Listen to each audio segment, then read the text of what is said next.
semua Kau sediakan bagiku. Terima kasih Tuhan, untuk hidup ini aku ada semua karena kasih-Mu. Ku bersyukur Tuhan, selalu bersyukur untuk semua kebaikan-Mu.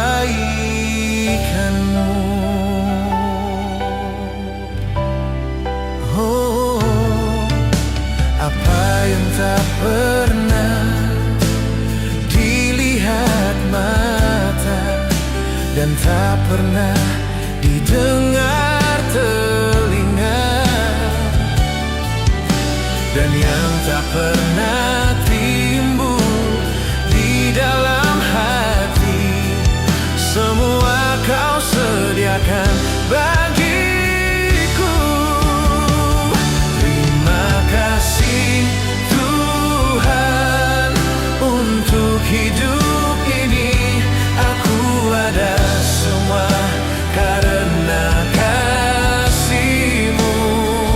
Ku bersyukur Tuhan, selalu bersyukur untuk semua kebaikan-Mu. Terima kasih Tuhan, untuk hidup ini aku ada semua karena kasih-Mu. Ku bersyukur Tuhan, selalu bersyukur untuk semua kebaikan-Mu.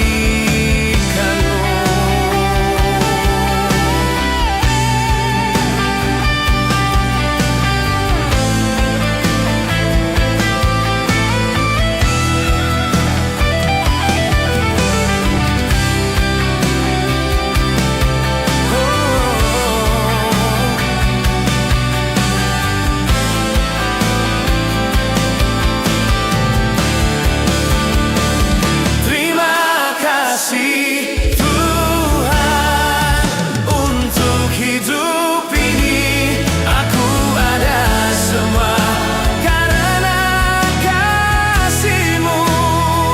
Ku bersyukur Tuhan, selalu bersyukur untuk semua kebaikan-Mu.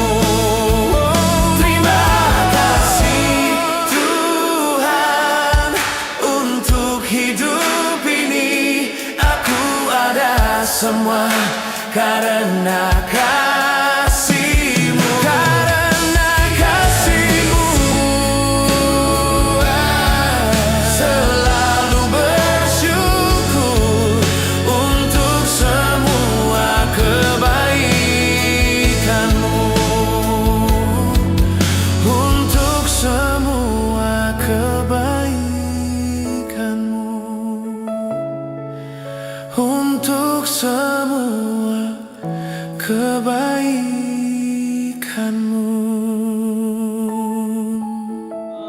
Hatimu menyenangkan-Mu, senangkan-Mu, hanya itu kerinduanku. Menyenangkan-Mu, senangkan hatimu, hanya itu kerinduan. Menyenangkan-Mu, menyenangkan. Saya undang Bu Wimpi untuk maju ke depan, kita akan berdoa. Mari. Hanya itu kerinduanku, oh menyenangkan-Mu. Biarlah hidup kami menjadi hidup yang menyenangkan hati-Mu Tuhan.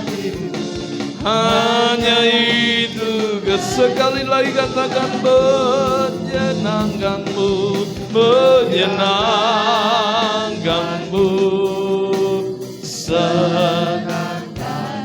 bersama-sama berdoa untuk hamba-Mu Tuhan Bu Wimpi. Terima kasih buat usia yang Kau tambahkan setahun. Hamba berdoa turunkan kasih karunia, turunkan anugerah, turunkan kekuatan, turunkan penghiburan Tuhan atas hidupnya dalam nama Yesus. Bahkan mujizat Kau bukakan Tuhan. Katakan, oh menyenangkan. Biarlah Tuhan hidupnya juga boleh menjadi hidup yang menyenangkan hati Tuhan. Tuhan kami berdoa di dalam nama Yesus. Di dalam nama Yesus Engkau angkat setiap beban berat, Engkau angkat setiap persoalan, dan Engkau gantikan dengan sukacita, dengan shalom Tuhan, dengan damai sejahtera Tuhan. Terima kasih Bapak, terima kasih buat usia yang Kau tambah, buat anugerah, buat kebaikan Tuhan yang semakin hari Kau akan semakin buka, buat kemurahan Tuhan yang semakin hari akan Kau nyatakan dalam kehidupan anak-Mu Tuhan Bu Wimpi. Terima kasih Bapak, terima kasih. Hari ini kami menyerahkan keluarganya, Pak Wimpi juga, anak-anak, Nada, oh Tuhan, menantu, cucu dalam tangan Tuhan. Tuhan yang memberkati, Tuhan yang melindungi, Tuhan yang menjagai, dan Tuhan yang berjalan bersama dengan mereka. Tidak akan pernah orang benar dibiarkan jatuh tergeletak, tapi tangan-Mu yang akan memberi kekuatan, yang akan menopang Tuhan, sehingga sampai kepada tujuan Tuhan, sampai kepada rencana Tuhan, sampai kepada visi Tuhan dalam nama Yesus. Terima kasih Roh Kudus, Engkau yang turun mengurapi, Engkau yang turun memberkati. Berkati tangan ini, Tuhan berkati apapun yang dikerjakan, Tuhan campur tangan. Dalam nama Yesus kami berdoa dan bersyukur, haleluya. Amin, amin, amin. Tuhan berkati Bu. Ya Tuhan berkati, silakan duduk. Nanti saudara bisa ucapin selamat ulang tahun untuk Bu Wimpi.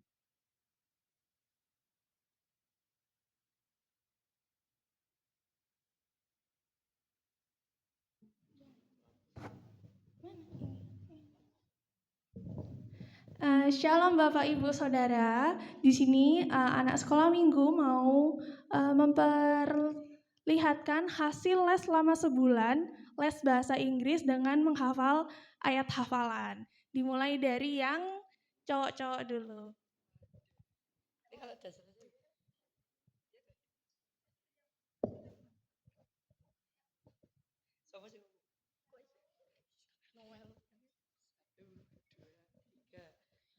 Ephesians 4 verse 32-8. Be kind and loving to each other.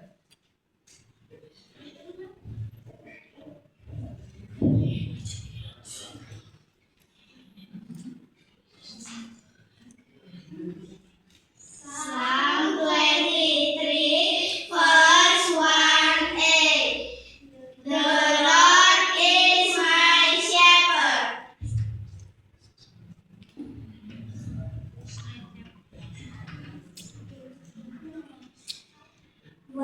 John 4 verse 8b. God is love.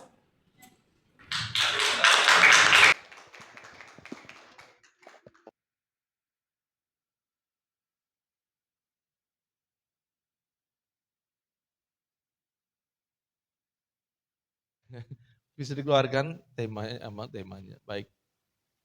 Firman Tuhan hari ini judulnya, temanya adalah keluarga yang menumbuhkan akar iman. Ya, keluarga yang menumbuhkan akar iman. Mari buka di next. Oke. Di dalam Roma 12 ayat yang ke-10 dikatakan demikian. Hendaklah kamu saling mengasihi sebagai saudara dan saling mendahului dalam memberikan hormat. Ya, ayat ini berada di dalam satu nasihat Rasul Paulus kepada jemaat Tuhan. Berhubungan dengan apa? Kalau pasal yang ke-12, ayat-ayat bagian pertama berhubungan dengan persembahan, penyembahan kepada Tuhan. Bahwa kalau kita sebagai orang-orang percaya, dikatakan karena kemuliaan Allah, Paulus menasihatkan supaya kita ini mempersembahkan tubuh kita, hidup kita sebagai persembahan yang hidup, kudus, dan yang berkenan kepada Allah. Lalu Paulus juga mengingatkan bagaimana kita ini adalah anggota tubuh Kristus yang masing-masing memiliki fungsi yang berbeda-beda. Oleh karena itu kemudian Paulus mengingatkan sebagai anggota tubuh Kristus, maka ayat 9 dikatakan, hendaklah kasih itu jangan pura-pura, jauhilah yang jahat dan lakukan yang baik. Lalu baru ayat 10, hendaklah kamu saling mengasihi sebagai saudara dan saling mendahului dalam memberi hormat. Ayat 11, ini ayat yang terkenal dikatakan, janganlah hendaknya kerajinanmu kendor, biarlah rohmu menyala-nyala dan layanilah Tuhan. Kalau saudara lihat dari konteks ayat ini, bagaimana Paulus mengingatkan bahwa di dalam hidup kita sebagai orang percaya kepada Tuhan, maka penyembahan menjadi unsur utama. Tapi kadang-kala penyembahan perlu dibangun juga pengertian bahwa kita ini satu tubuh Kristus. Satu tubuh Kristus harus menjadi satu. Ya, harus tetap utuh. Oleh karena itu Paulus mengingatkan bahwa kasih itu diperlukan supaya tubuh Kristus bisa menyatu menjadi satu persembahan yang berkenan di hadapan Tuhan. Dan Paulus mengingatkan, hendaklah kasih kamu saling mengasihi sebagai saudara dan saling mendahului dalam memberi hormat. Baru Paulus berkata, kerajinan kita tidak akan kendor, roh kita pasti menyala-nyala kalau di dalam kita ada kesehatian di dalam kasih Tuhan. Amin. Ya. Jadi hari ini kita mau belajar tentang bagaimana kita hidup dalam sebuah keluarga yang menumbuhkan akar iman. Ini bicara bukan saja keluarga secara jasmani, ada bapak, ibu, anak, tetapi keluarga secara rohani, yaitu tubuh Kristus, kita yang dipanggil menjadi gereja Tuhan. Nah, kasih Kristen tidak berhenti kepada pengakuan iman. Penyembahan kita kepada Tuhan tidak berhenti hanya kepada hal iman saja, tetapi harus dinyatakan dalam hubungan kita sehari-hari, terutama dalam keluarga dan di dalam tubuh Kristus. Jadi berbicara tentang kasih, maka itu tidak hanya berbicara tentang masalah rohani saja antara hubungan kita dengan Tuhan. Tapi kasih harus direalisasikan dalam hubungan kita. Baik di dalam keluarga, skop yang kecil, maupun di dalam skop yang lebih besar, yaitu tubuh Kristus. Kalau kita menyatakan berkata, aku mengasihi Tuhan, aku cinta Tuhan, tetapi kemudian dalam realita hidup kita tidak menunjukkan itu kepada saudara kita, maka Alkitab juga berkata bahwa kita tidak mungkin mengasihi Tuhan yang tidak kelihatan, sementara kepada yang kelihatan kita tidak mengasihi. Oleh karena itu penting kita belajar tentang kasih ini, kasih yang relevan dengan hidup kita, kasih yang terrealisasi dalam kehidupan kita, baik dalam keluarga maupun dalam gereja Tuhan. Nah, keluarga itu adalah tanah pertama untuk akar iman seseorang bertumbuh. Gereja memang penting, tetapi rumah atau keluarga menjadi fondasi. Di dalam tema bulan ini, gereja kita adalah berakar. Bagaimana kita bisa membangun kehidupan yang berakar? Sebetulnya itu dimulai dari apa? Dimulai dari sejak kita kanak-kanak, itu sangat penting. Kalau toh kita mungkin hari ini ada yang percaya Tuhan, mengenal Tuhan sudah berumur, ya sudahlah. Artinya kasih karunia kita, bahwa kita percaya mengenal Yesus sudah usia dewasa. Tetapi kalau kita bisa sejak muda, sejak dini kita mengenal Tuhan dan kita ditanamkan hal-hal yang benar, saya percaya kita akan memiliki fondasi akar yang kuat ketika kita akan menghadapi situasi-situasi yang tidak mudah di dunia ini. Kita melihat sekarang saudara, keadaan, situasi tentu ada banyak tantangan, ada banyak persoalan yang kadang-kala ya membuat kita sebagai orang percaya di-challenge, di-challenge itu apa? Ditantang iman saudara. Apakah engkau masih berakar kuat di dalam Tuhan atau engkau gampang tercerabut, gampang goyah?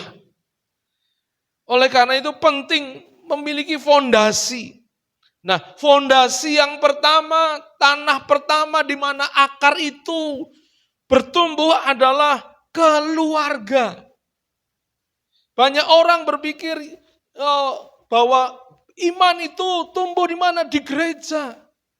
Sehingga ada banyak orang tua mulai tidak ambil bagian dalam membangun iman anak-anaknya. Kita berpikir bahwa cukuplah dibawa ke gereja, cukuplah ikut sekolah minggu, cukuplah diajar di sekolah minggu. Tadi tuh, ngapali ayat bahasa Inggris. Lalu kita berpikir ya sudah, cukup. Pulang kita tidak pernah menyenggol, kita tidak pernah membicarakan firman Tuhan di keluarga kita. Sering terjadi hal seperti itu. Kita hanya berbicara, anak kita hanya mendengar tentang firman ketika mereka di gereja. Padahal waktu terbanyak anak-anak kita adalah bersama dengan orang tua di rumah. Betul apa betul? Berapa jam dalam sehari saudara membicarakan firman Tuhan dengan anak-anak saudara? Apakah waktu itu masih ada? Apakah saat-saat indah seperti itu masih ada dalam keluarga kita?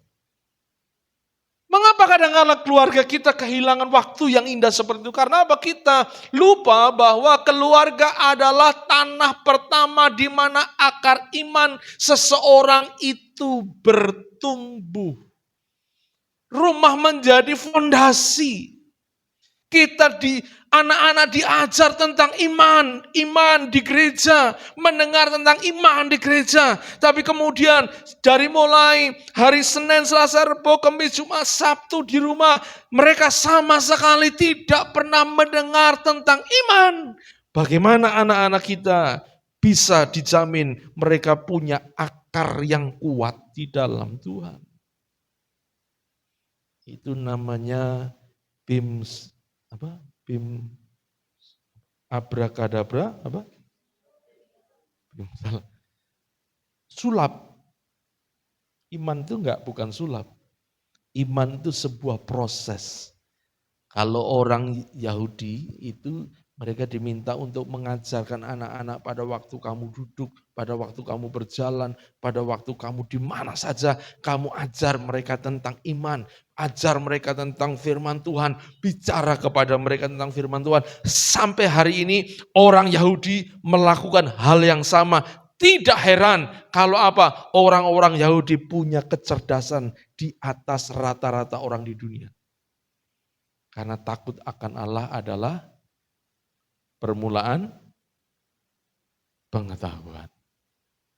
Saudara, bagaimana kita rindu memiliki generasi yang punya akar kuat? Mari kita kita ingat bahwa itu dimulai dari rumah kita sebagai fondasi. Nah, setiap pohon yang besar tentu pernah menjadi tunas yang kecil.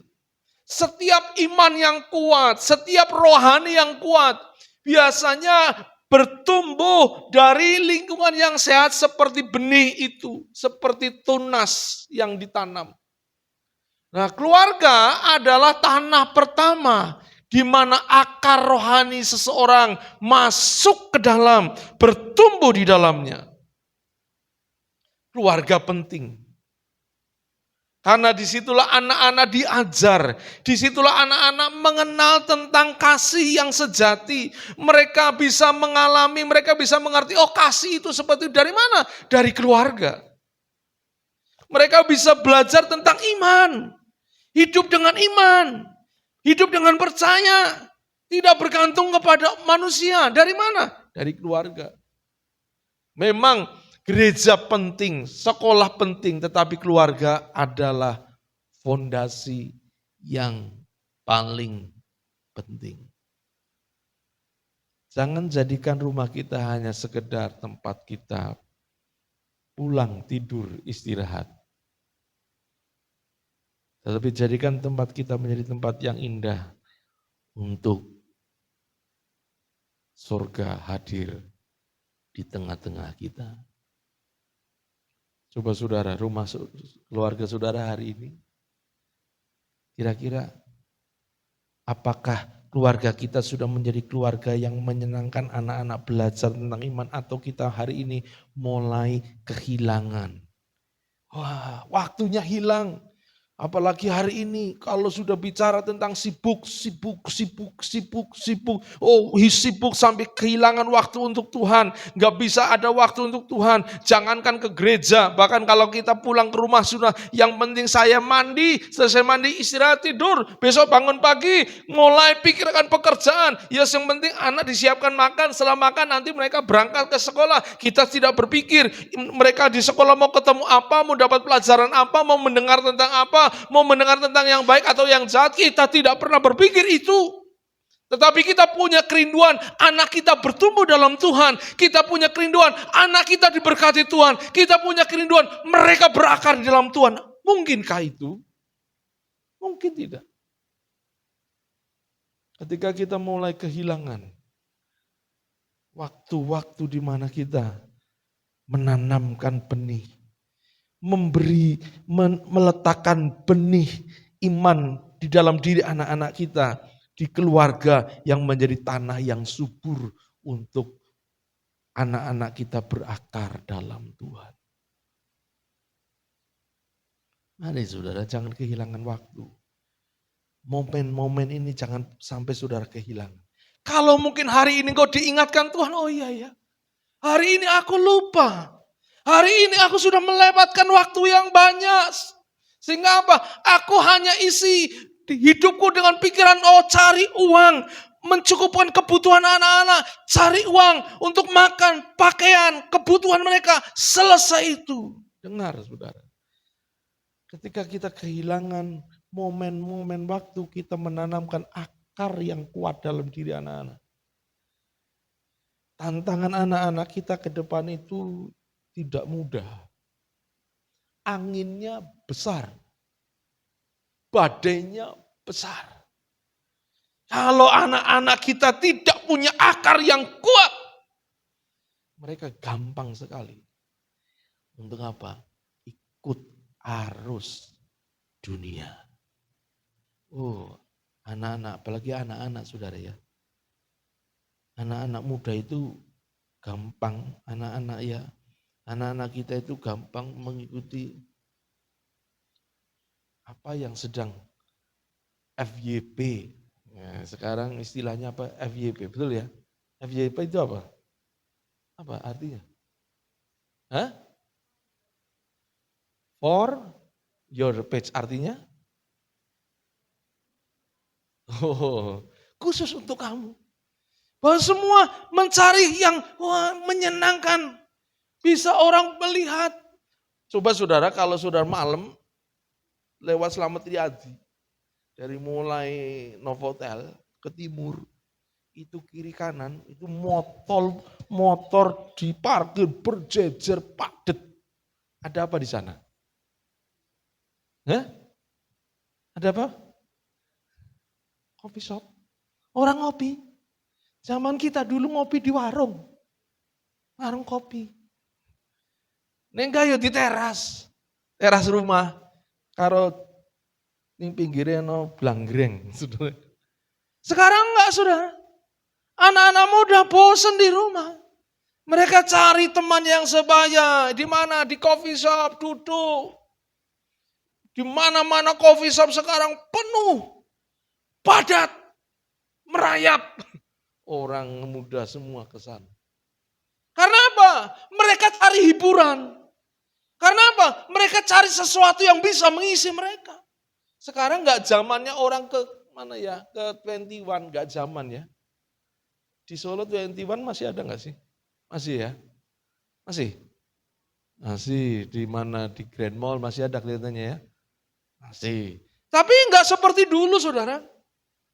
Sekarang yang lagi paling happening gitu ya, lagi marak itu adalah coffee shop. Duduk di depan, di pinggir jalan namanya trotoar. Duduk, ngopi, pegang HP. Kopi ini larang lagi, saudara. Sakmi ini bisa 20.000, saudara. 25.000. Saya pernah beli kopi gitu, 25.000. Aduh, aku tuku kopi mik paling 2.000, dadi rampung. Iya. Kenapa? Karena apa? Anak-anak muda sedang mencari sesuatu. Sementara kita orang tua kita tidak menyadarinya. Kita tidak aware, kita tidak aware itu apa bahasa Indonesia? Kita tidak peduli, kita tidak berjaga-jaga. Kita biarkan anak kita cari, terserah kamu mau cari apa, terserah.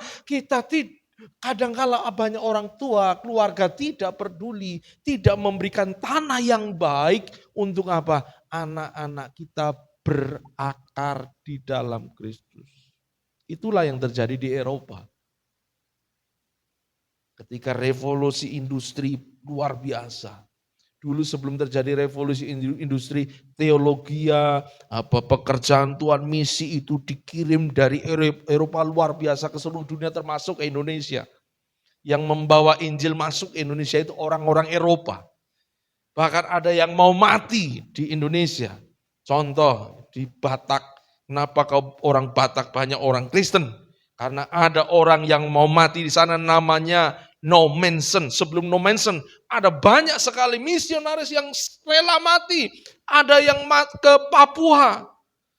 Mereka rela untuk apa? Dijagal oleh suku-suku di Papua. Demi apa? Memberitakan Injil. Ada banyak orang yang punya panggilan luar biasa. Mereka berakar. Mereka tidak pikirkan diri sendiri. Bahkan mereka rela mati demi Injil. Rela meninggalkan keluarga jauh ke tempat yang jauh.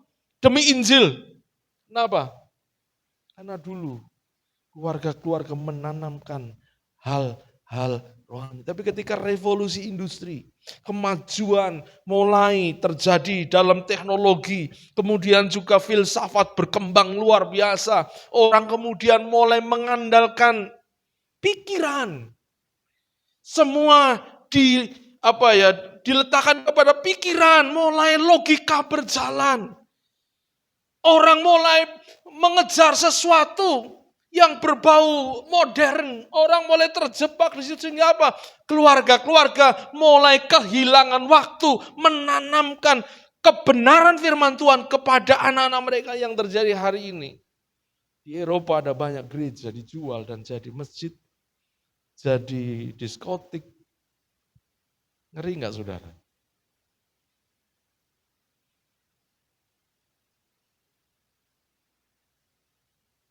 Kita perlu bangun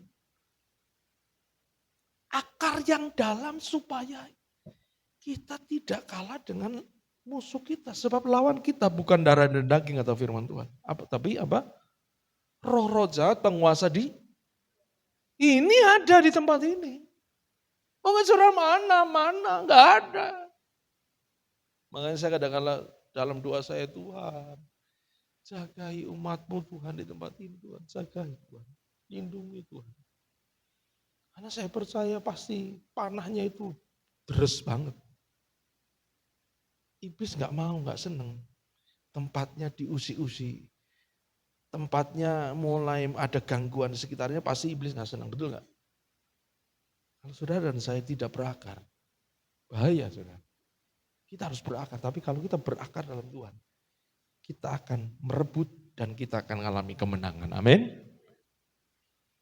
Bukan hanya gereja, mari dimulai dari keluarga. Jadikan keluarga menjadi tanah yang subur di mana anak-anak kita mulai berakar, benih yang ada dalam diri anak-anak kita itu mulai berakar dan akarnya menjadi kuat. Dan akhirnya tumbuh menjadi pohon yang luar biasa. Kalau akarnya kuat, pohonnya kuat, maka dia pasti akan menghasilkan buah yang luar biasa. Jangan pernah mengharapkan buah kalau saudara tidak pernah berpikir untuk saudara harus mempersiapkan akar yang kuat. Jangan pernah mengharapkan akar yang kuat kalau saudara tidak pernah mempersiapkan tanah yang subur. Dimulai dari persiapkan tanah yang subur yaitu keluarga. Lalu setelah itu mulai firman Tuhan, benih itu ditaburkan supaya benih itu menjadi akar pohon dan akhirnya berbuah dalam Tuhan. Bagaimana kita mewujudkan tadi kasih yang kuat di dalam keluarga kita, di dalam gereja kita? Yang pertama, mulailah bangun hubungan yang hangat dalam keluarga.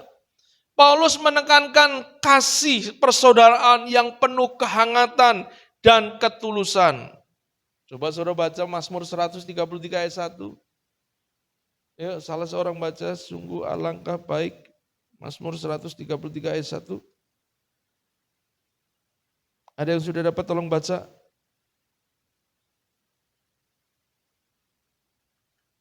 Dengan suara yang keras. Udah?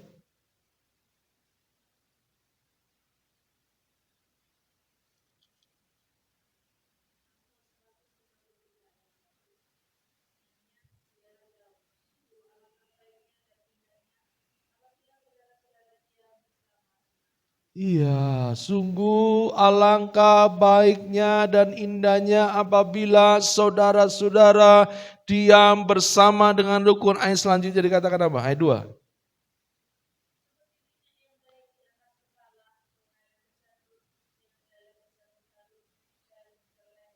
Iya, seperti minyak. Minyak apa ini? Minyak apa yang ada di kepala, ke janggut, ke leher jubahnya Harun? Minyak apa? Minyak goreng kah? Minyak urapan. Minyak urapan itu minyak yang menunjukkan bahwa meterai Allah ada di situ. Dikatakan kalau ada keluarga, saudara, rukun, diam bersama. Dikatakan alangkah baiknya, indahnya, dilihat itu baik, dilihat itu indah. Kalau keluarga bisa ngumpul. Orang Jawa punya istilah, mangan ora pangan, yang penting. Iya, sekarang mangan ora mangan, yang penting mangan. Orang Jawa senang ngumpul, saudara. Mengapa kok kerajaan di Jawa kuat? Karena filosofinya begitu. Ketika bersatu, ngumpul, itu ada kekuatan yang luar biasa. Bahkan kalau Alkitab berkata, ketika keluarga bisa bersatu bersama, akan ada minyak, seperti minyak turun, meleleh ke janggut, ke leher jubahnya Harun. Bahkan ayat selanjutnya dikatakan seperti embun gunung Hermon yang turun ke atas gunung-gunung Sion, sebab kesanalah Tuhan memerintahkan berkat kehidupan untuk selama-lamanya. Kembali kepada PowerPoint. Kembali ke PowerPoint-nya. Jadi yang pertama, supaya keluarga kita menjadi keluarga, ada kasih yang kuat yang berakar di dalamnya, maka perlu apa? Perlu membangun hubungan yang hangat dalam keluarga. Bukan hubungan yang dingin, yang hangat. Warm, ada kehangatan. Mazmur mengingatkan, kalau kita bersatu, keluarga rukun, pasti di situ ada berkat yang luar biasa. Di dalam kehangatan itu ada ketenangan, kenyamanan. Tubuh kita perlu kehangatan, betul nggak? Supaya apa, saudara? Supaya sirkulasi darah kita juga normal. Kalau sirkulasi darah kita baik, maka sehat. Coba kalau sirkulasi darah kita terganggu, wah nggak mungkin. Jangan, kita tidak ingin, gereja ini tidak ingin jemaat yang datang hanya duduk, datang, dengar, pulang. Tapi Anda di sini harus ketika saudara menjadi anggota GBI Kerajaan Allah, saudara harus punya ini kerinduan. Semua, jangan mengharapkan satu orang yang mengoyak-ngoyak saudara, tapi semua harus berpartisipasi membangun hubungan yang hangat dalam keluarga GBI Kerajaan Allah. Supaya apa? Supaya gereja ini sehat. Supaya gereja ini kuat sama dengan keluarga saudara. Ketika keluarga saudara bisa di dalamnya ada hubungan yang hangat, maka keluarga kita akan menjadi keluarga yang kuat. Ketika ada tekanan, ketika ada salah satu mungkin keluarga anak kita mengalami mungkin serangan luar biasa, kelemahan, yang lain pasti akan mendukung. Yang lain akan bergandengan tangan berkata, ayo kita tidak sendiri, tapi kita punya Tuhan, kita berjalan bersama-sama. Siapa yang bisa menolong kita ketika kita ada dalam persoalan? Siapa yang pertama kali bisa menolong kita, saudara? Bukan orang lain, tapi saudara kita, betul? Betul nggak kira-kira? Tapi kadang-kadang kita enggak kan? Ketika kita menghadapi masalah justru orang lain, justru tetangga kita yang saya nolong kita, balik. Harusnya keluarga sendiri yang bisa mensupport, yang bisa mendukung kita. Ketika saya mengawali pelayanan perintisan, saudara, saya menghadapi situasi yang gak mudah. Saya bersyukur ada istri. Saya bersyukur juga saya punya kakak. Kakak saya meskipun jauh di Jakarta, dia hampir setiap hari telepon saya. Iya kabarmu? Iya keadaanmu? Ayo, yuk kita berharap sama Tuhan. Kita percaya Tuhan. Tuhan gak pernah biarkan sendiri. Tuhan gak pernah biarkan kita jatuh. Tuhan pasti buka jalan. Tuhan pasti sanggupkan kita. Tuhan pasti mampukan kita. Wah. Itu yang kadang-kadang ketika saya rasanya pengen nyerah. Bangkit kembali, saudara. Di semua kita, jangan berpikir, oh saya ini orang kuat. Nggak mungkin saya lemah, enggak. Sudah baca kitab, saudara, Alkitab saudara. Abraham, Daud ngalami rohaninya naik dan turun. Kita nggak usah menghakimi. Wah, kok hamba Tuhan kok lemah, hamba Tuhan kok seperti itu, nggak bisa jadi teladan. Enggak, kita itu sama, saudara dan saya itu sama. Kita tuh orang-orang yang berdosa, kita itu orang-orang yang lemah, kita itu nggak ada yang sempurna. Kalau kita mau gaya-gayaan, wah saya rohani, saya kuat. Di hadapan Tuhan, kalau Tuhan lihat kita sopo gue lele, betul nggak? Nggak ada, saudara. Mungkin saudara ada hamba Tuhan besar. Saudara kagum, saudara lihat dari luar. Coba kalau saudara masuk ke dalamnya, hidup bersama-sama dengan dia setiap hari. Kita kadang-kadang akan melihat, ternyata manusia juga yang bisa menjadi lemah. Jadi saudara, yuk jadi bangun hubungan yang hangat dalam jemaat GBI Kerajaan Allah. Kira-kira bagaimana caranya membangun hubungan yang hangat dengan gereja jemaat di dalam jemaat Kerajaan Allah? Kira-kira bagaimana saudara? Apa yang bisa kita lakukan bisa membangun hubungan yang hangat dalam gereja? Gimana kira-kira?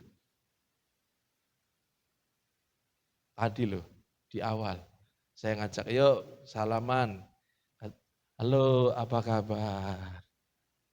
Nek perlu perempuan sama perempuan pelukan. Oh, Tuhan berkati. Wong Jawa rasanya risih ya, pelukan ya. Saya kemarin ada bulan yang lalu seminar di Solo Tigo, yang 3 hari, yang kasih seminar orang Korea. Kami diajar untuk apa, saudara? Pelukan, saudara. Aduh. Saya datang sendiri, ini datang mbek bojo penak, saudara. Ya, sing dipeluk bojo nih dewe. Waduh, saya datang dengan ada namanya pendeta tim didik GBI Lampion. Lalu apa? Ya pelukan aja. Yo kita pelukan. Sebelum kita berdoa, kita bergandengan tangan. Bangun hubungan yang hangat. Jangan di gereja, jangan sampai saudara biarkan, izinkan hubungan yang dingin itu ada di antara kita. Bangun hubungan yang hangat. Kita mau praktek coba ya. Coba bangkit berdiri. Kalau ada suami istri, silakan suami istri. Kalau tidak ada, yang pria dengan pria, yang wanita dengan, kalau dengan yang wanita, atau anak dengan ibu boleh, ibu dengan anak boleh. Nah, silakan cari. Ayo bangun, ayo baru berdiri semua. Cari pasangan masing-masing, cari pasangan masing-masing ada? Cari pasangan ya berdua-dua. Hendri sabar. Kamu jangan kususu. Ya, berhadapan. Jangan lihat saya, berhadapan. Kita tidak mau berdoa, kita mau coba saudara pegang rekan saudara, teman saudara atau istri atau suami, pegang, tangannya dipegang, tangannya. Sari nggak boleh, Sari sama Hendri saja. Kamu macam-macam ya. Oh, dan sendiri. Coba sekarang teman saudara, rekan saudara, coba dipeluk, peluk lah. Jangan dilepas dulu. Nah, sebentar. Peluknya jangan gini, bro, jangan gini. Ini bukan meluk gini. Peluk itu gini loh. Ya, sampai nanti saya ngomong selesai ya. 1, 2, 3.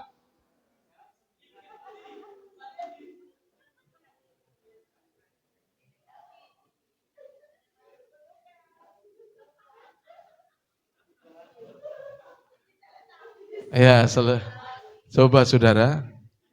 Kalau saudara sungguh-sungguh melakukannya, saudara akan merasakan sesuatu. Apa saudara?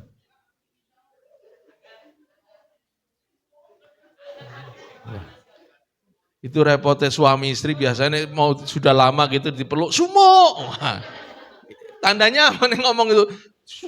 Dipeluk sumo. Cintanya sudah mulai pudar, saudara.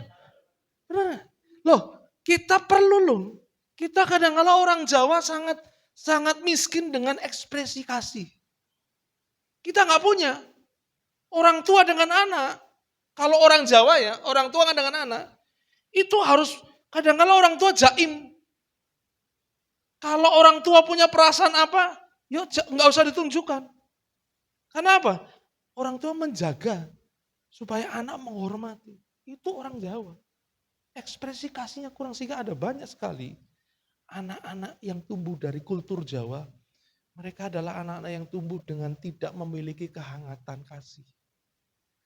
Yang ada hanya orang tua itu ditakuti. Sendiko dawuh. Tapi orang barat, mereka tuh ekspresif. Mereka tuh kalau peluk-peluk.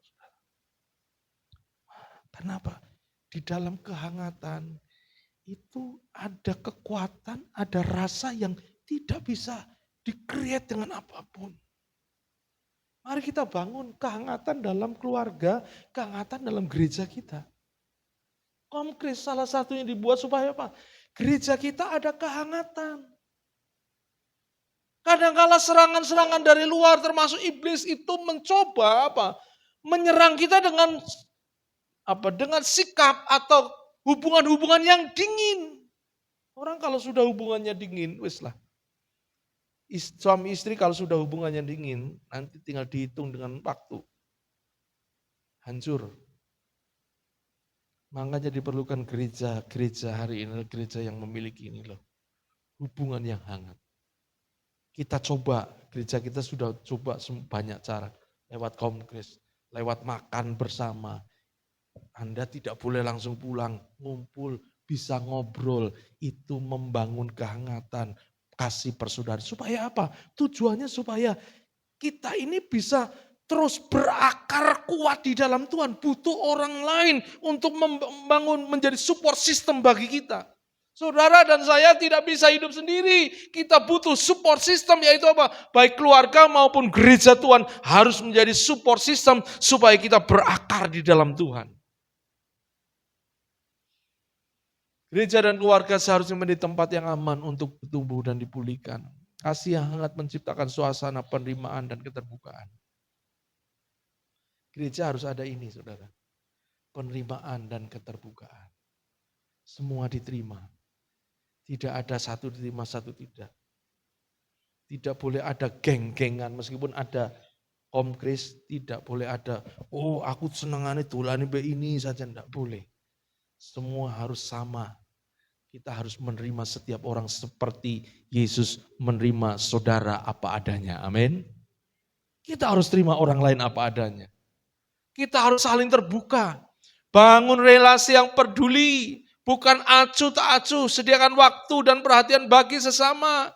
Ayo bangun sekarang, mulai relasi yang peduli. Jangan biarkan grup-grup WA kosong, melompong, sepi. Gak pernah komen, paling gak ya komen lah. Halo, nanti kalau Pak Boto sudah komen, tuh bingung. Pak Boto komen, sekali komen, tuh banget.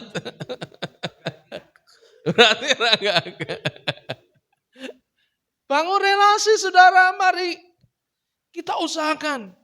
Kita bangun, dalam keluarga kita juga bangun. Jangan dipikir, oh kok sudah di anakku pasti ada relasi. Belum tentu.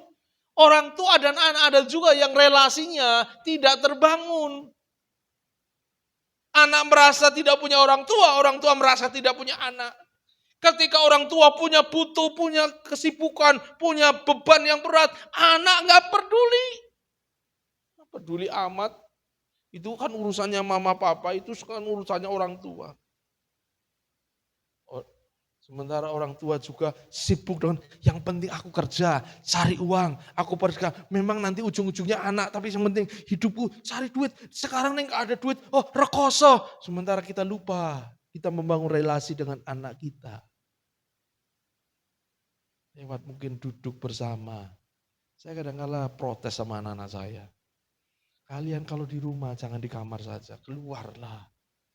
Apa nunggu mama, apalagi mamamu di dekat mesin jahit, duduk di situ di ruang keluarga. Ya kadang-kala saya sengaja nonton TV, saya enggak di kamar nonton TV, duduk di situ, saya tunggu.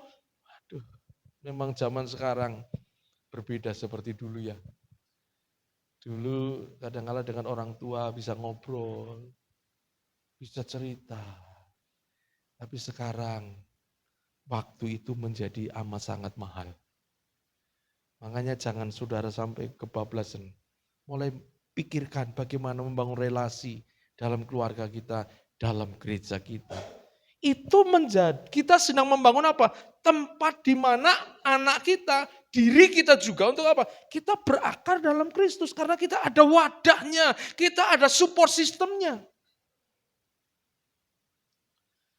Nah ini ada satu keluarga yang sukses, contoh keluarga Lois dan Eunike.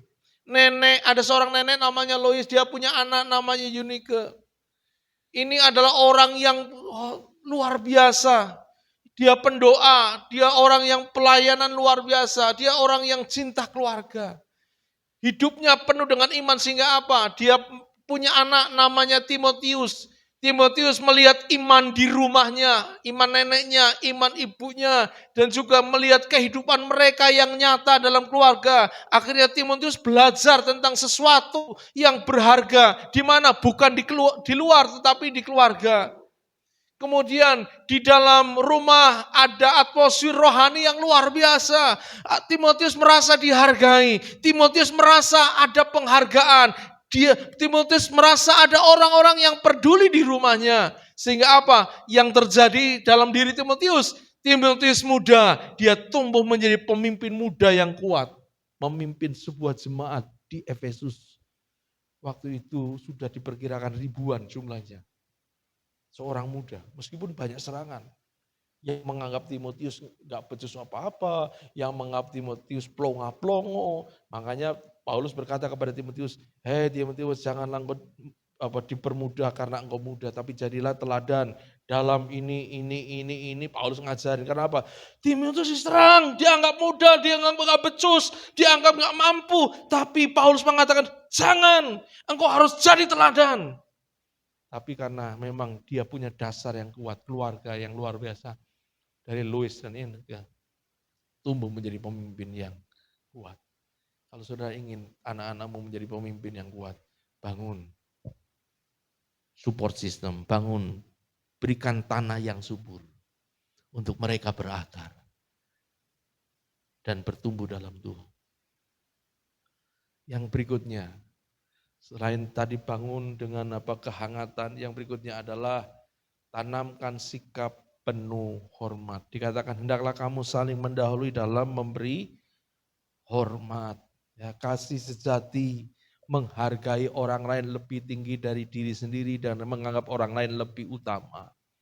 Ya, sikap hormat ini mencerminkan kerendahan hati dan kedewasaan rohani. Mari latih diri kita untuk menghargai perbedaan dan menghormati setiap pribadi sebagai ciptaan Allah. Di rumah belajar saling menghormati. Bagaimanapun anak-anak, hormatilah orang tuamu. Karena Alkitab berkata, kalau engkau menghormati orang tua, umurmu akan dibuat panjang oleh Tuhan. Amin. Anak-anak, ayo anak-anak, di rumah menghormati orang tua atau sudah tidak menghormati orang tua? Nek dikongkon le, dang, habis makan, piring dicuci enggak? Saya tanyanya kepada orang tua saja, Bu, anak-anakmu nih habis makan cuci piring sendiri apa dicuci ke mboke? Bu Rati bagaimana? Oh nyuci sendiri, puji Tuhan. Ada di sini yang masih sudah gede, bukan gede lagi, sudah apa ya? Ya sudah dewasa, belajar, dilatih untuk menghormati orang tua itu bukan just penting semua. Nanti kan yang mikir orang tua, enggak, hormati. Orang tua itu sudah berjerih lelah untuk Anda yang masih muda, hormati mereka. Tapi jika kita orang tua, gak bisa kita karena kita sudah tua, kita lalu menganggap anak-anak itu belum ngerti apa-apa. Enggak, hormati buah pikiran mereka. Hargai. Perlu kadang-kala tukar pikiran. Ini loh, mama papa punya rencana ini. Bagaimana menurut kalian? Ajak mereka bicara. Karena di situ kita sedang melatih mereka tentang hal yang penting, yaitu menghargai perbedaan, menghormati setiap pribadi. Ketika seseorang merasa dirinya dihormati, saya percaya dia akan punya pede. Anak itu kalau merasa dihargai pasti akan pede, saudara. Tapi kalau anak saudara tidak pernah dihargai, dicaci maki, dasar anak bodoh, kemplu, anak nggak bisa apa-apa. Kita nggak pernah hargai anak, kita akan jadi anak yang minder. Tapi kalau kita hargai mereka, beri kesempatan untuk mereka melakukan sesuatu, kadang-kadang ya namanya anak-anak ya, ngerjakan sesuatu ya salah, keliru. Ya enggak apa-apa lah belajar. Saya kadang-kadang perlu ngajari diri saya. Jujur saudara, saya ini tumbuh dari menjadi orang yang pengen semua serba sempurna. Karena dulu saya orangnya minder. Zaman saya kecil kalau keluarga kumpul, saya itu nggak berani keluar. Saya di kamar, delik. Nggak berani ketemu orang. Minder. Salah satu hal yang saya lakukan untuk saya, orang minder kan merasa rendah diri, betul ya? Saya tunjukkan dengan apa? Saya belajar. Saya ini belajar siang malam, saya ngapal ke buku catatan sampai saya hafal. Oh tentang ini di halaman sekian, di paling bawah. Tentang ini, jadi kalau mau ulangan sampai sekolah, ada teman saya, itu apal-apalan gak usah buka buku, sudah. Ayo tentang ini, dari mulai halaman pertama tuh hafal. Tapi apa? Itu bukan muncul karena memang saya pintar, tapi ada seperti tekanan kalau kamu nggak jadi pinter, kalau kamu nggak jadi nomor satu, kalau kamu nggak jadi yang terbaik, kamu tidak dihargai, kamu bukan siapa-siapa, itu tekanan luar biasa. Dan kadang-kadang tanpa sadar, kadang-kadang itu muncul ketika sudah dewasa sebenarnya muncul apa? Saya menuntut anak saya untuk sempurna. Ada, jujur saja. Anak-anak saya salah satu menjadi ya kalau boleh dikatakan apa korban atau apa gitu ya. Karena apa? Kamu sempurna. Harus. Saya kalau dulu ngajari anak saya apalagi kalau bapak-bapak kita orang tua itu ngajari apalagi ngajari nyetir ya. Trimo anak-anak itu diajari oleh kursus-kursus dibanding diajari oleh bapak. Kenapa? Galak. Direm. Pegang koplingnya. Ya kadang-kadang kita pengen sempurna, pengen anak-anak kita ndang cepet pinter gitu ya. Tapi kita belajar saudara, yuk kita belajar menghargai. Anak-anak kita itu beda-beda. Belajar menerima mereka. Saya percaya tidak ada waktu yang terlambat untuk kita menciptakan itu dalam keluarga kita. Supaya apa? Kita itu menyediakan satu tanah yang baik untuk anak kita bertumbuh. Jangan sampai mereka keluar dan berakarnya di luar. Kalau mereka berakar di luar kita nggak tahu. Di sana itu tanahnya mungkin ada racunnya. Di sana itu tanahnya polusinya luar biasa. Kita nggak ngerti. Kalau kita lalu cuek-cuek saja, tiba saatnya anak kita tiba-tiba ujuk-ujuk pacaran dengan orang yang nggak percaya, kecandol. Lalu kita berpikir, Tuhan nggak dengar doa saya, kowe sing salah. Nggak membuat anakmu berakar. Kita saja kadang-kala yang sudah berjuang luar biasa, tetap saja kadang-kala anak kita bisa menyimpang, apalagi yang sama sekali nggak pernah berpikir menyediakan tanah untuk anak kita berakar. Mari kita saudara, ini menjadi kesempatan kita hari-hari ini. Yuk jadikan keluarga kita, gereja kita menjadi tanah di mana anak-anak kita boleh berakar di dalamnya. Dengan cara apa? Ya mengajarkan, menanamkan tentang sikap hormat satu dengan yang lain. Ada satu keluarga yang gagal mendidik iman. Keluarga Imam Eli dan anak-anaknya. Coba baca 1 Samuel 2 ayat 12. Salah seorang baca 1 Samuel 2 ayat 12.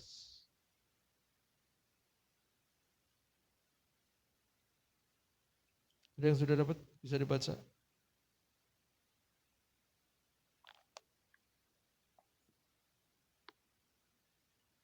Samuel 2:12.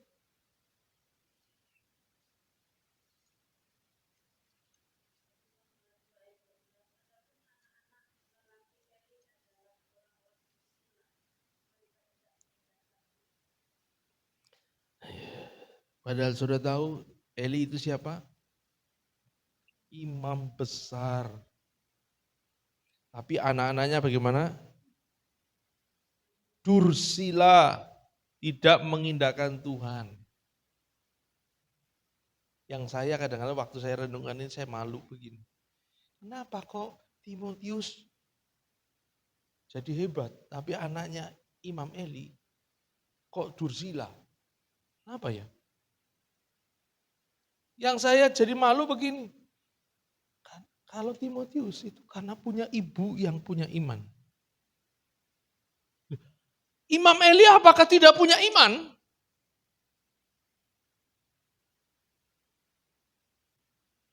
Saya merenungkannya begini. Kadang-kala memang kalau melihat seperti ini, peran wanita itu lebih luar biasa untuk menanamkan akar iman kepada anak-anak. Apakah peran bapak-bapak? Tidak ada.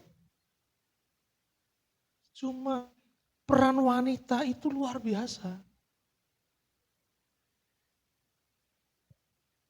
Eunike punya iman yang luar biasa, membuat Timotius tumbuh luar biasa. Kenapa? Karena zaman dulu wanita itu nggak keluar. Wanita itu urusannya dalam negeri, urusannya mana? Rumah. Sehingga orang Jawa ngomong jenenge garwon itu sigarane nyawa. Lalu katanya apa? Kalau apa? Wanita di rumah, konco wingking katanya, betul ya? Konco wingking, bukan wingking itu waktu maksudnya wingking toilet bukan saudara. Konco di rumah. Perempuan itu di rumah. Perempuan itu memikirkan, ngatur rumah. Sehingga apa? Ketika perempuan-perempuan, wanita-wanita dan wanita beriman dipastikan karena mereka berada di rumah, dipastikan anak-anak mereka pasti anak-anak juga yang beriman. Tapi kadang-kadang belum tentu kalau bapak beriman, anak beriman karena banyak kali bapak-bapak kita keluar. Contohnya ini Imam Eli. Kalau saudara baca Imam Eli, dia itu pelayanan luar biasa. Dari pelayanan dia keluar, kalau zaman sekarang ya, dia pelayanan hari Senin keluar, pelayanan kemana-mana. Nanti hari Sabtu, Minggu baru balik ke rumah. Tidak ada waktu untuk keluarga. Itulah yang menyebabkan anak-anak Imam Eli hidup jahat di hadapan Tuhan. Meskipun Eli menegur, tapi dia tidak punya disiplin dengan tegas. Bagaimana mau disiplin kalau tidak punya waktu untuk anak-anak? Beda kalau tadi, keluarga dari Timotius, Lois dan Eunike, dia di rumah, dia punya waktu. Disiplin itu butuh apa? Kontinuitas. Disiplin itu butuh apa? Terus menerus. Tiap hari kalau kita ngajari anak kita, kalau gosok gigi, taruh nanti setelah gosok gigi sikat kita di tempatnya. Itu nggak hanya sekali loh. Itu mungkin anak kita taruh sembarangan, kita diajari lagi taruh di sini ya. Taruh di sini ya. Yang bisa lakukan siapa? Yang di rumah. Ibu-ibu. Karena penting loh saudara. Kemarin saya baca-baca. Kadang-kala kita, saudara dan saya sakit itu bisa karena ada sesuatu yang kita kadang-kala lalai. Contohnya, sikat gigi. Ketika sikat gigi kita itu tidak higienis, itu gampang sekali akan merusak kuman bakteri akan masuk ke mulut kita, merusak gigi kita. Itu nanti bisa timbul sinusitis dan banyak penyakit. Sikat gigi kita, sikat gigi yang saudara punya, saudara ganti berapa tahun sekali. Sampai jebret baru diganti. Katakan itu ya, satu. Kita nggak peduli tuh, yang penting mau sikat gigi, cocok-cocok. Padahal itu kadang-kadang menjadi jalan bakteri penyakit masuk. Yang kedua, saudara taruh sikat gigi, ditutup tidak. Kadang-kadang di kamar mandi ada coro, saudara nggak tahu, coro dikit. Lalu disikat saudara, ini mas cerut itu ya. Kita nggak ngerti. Yang ketiga, saudara taruh sikat gigi di tempat. Pernahkah saudara mencuci tempat di mana sikat gigi saudara taruh? Pernah nggak? Kira-kira aku sudah selama tinggal di sini 2 tahun, tempat sikat gigi saya itu nggak pernah dicuci kelihatannya. Bener nggak? Oh dicuci. Ada di sini yang sekian puluh tahun tempat sikat gigimu tuh naruh nggak pernah dicuci, ada? Nggak usah angkat tangan. Nah, ngajari seperti itu butuh disiplin. Butuh disiplin saudara. Apa ini kok sudah sampai sini? Oh sudah penutup ya. Haleluya. Nah. Eunike sebagai ibu Lois di rumah, dia bisa menyediakan tempat tanah yang subur untuk anak-anaknya seperti Timotius tumbuh luar biasa. Tapi kemudian meskipun Eli ini seorang imam besar, dia tidak punya waktu untuk keluarga. Akibatnya anak-anaknya binasa, keluarganya kehilangan panggilan. Kelemahan orang tua dalam membangun nilai rohani berdampak pada generasi berikutnya. Hati-hati. Kita mau anak-anak kita berakar dimulai dari keluarga. Jadi, who is the priest of Eli? Siapa ini Imam Eli itu? Siapa? Orang pinter, orang dipakai Tuhan. Tapi orang dipakai Tuhan belum tentu keluarganya berakar dalam Tuhan. Ada banyak loh saudara. Pendeta-pendeta yang anaknya jadi preman. Ada enggak? Ada. Kenapa? Tidak menanamkan benih. Makanya anak-anak muda yang belum nikah ya. Kalau cari jodoh, cari cewek perempuan, carilah yang takut akan Tuhan karena mereka lah yang akan menentukan generasi ke depan hidupmu. Mereka yang akan mengajari anak-anakmu tentang takut akan Tuhan. Mereka yang akan mengajari anak-anakmu tentang nilai-nilai rohani, kebenaran firman Tuhan. Paling tidak, carilah teman hidup yang tahu firman Tuhan. Karena apa? Kita sebagai suami, kalau kita kerja di luar, kita aman. Punya anak-anak aman karena ada istri yang takut akan Tuhan. Sehingga generasi kita akan muncul seperti Timotius. Menjadi generasi yang berakar kuat dalam Tuhan. Tumbuhkan kesehatian yang erat dalam keluarga. Sebab kasih persaudaraan bertumbuh dalam kesehatian dan kesatuan hati. Ya, biarlah itu kita terus kembangkan kesehatian, kasih dalam keluarga. Kesatuan tidak berarti seragam, tetapi searah dalam kasih dan tujuan sebagaimana doa Yesus. Kesehatian memperkuat kesaksian gereja di tengah dunia. Memperkuat juga keluarga-keluarga kita. Ya, peliharalah damai dan kesatuan, utamakan kasih di atas kepentingan pribadi. Kalau kepentingan pribadi sudah di atas segalanya, rusaklah keluarga kita, rusaklah gereja. Roma 12:10 bukan hanya tentang hubungan antar jemaat, tetapi tentang budaya kasih dan hormat yang harus dimulai dari rumah. Yaitu mengasihi, menghormati, dan menanamkan nilai-nilai rohani. Akan melahirkan generasi yang berakar kuat dalam Kristus. Maka saya percaya kalau akan tumbuh generasi yang berakar kuat dalam Kristus, maka revival pasti akan terjadi. Amin. Ya, pemain musik maju ke depan. Naikkan pujian. Terima kasih Tuhan untuk hidup ini. Aku ada semua karena kasih-Mu. Bersyukur Tuhan. Bersyukur Tuhan, selalu bersyukur untuk semua kebaikan. Terima kasih Tuhan. Mari kita bangkit berdiri katakan.